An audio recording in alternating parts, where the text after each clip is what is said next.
اگه بخوای همسر رهبر کره شمالی کیم جونگ اون بشی، باید این قوانین سختگیرانه رو رعایت کنی. این خانم توی عکس ری سول جو نام داره، همسر فعلی کیم جونگ اون.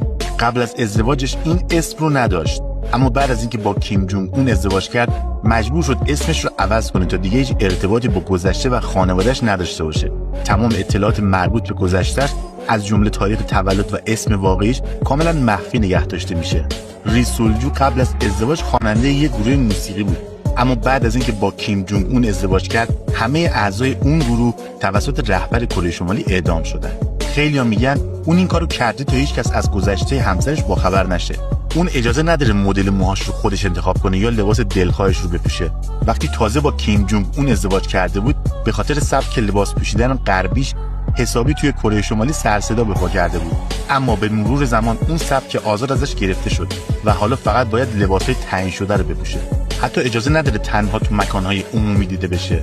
همیشه باید همراه شوهرش باشه و در نهایت خروج از کشور کلا براش ممنوعه، مگر اینکه کاملا ضروری باشه و حتما هم با اجازه مستقیم کیم جونگ اون.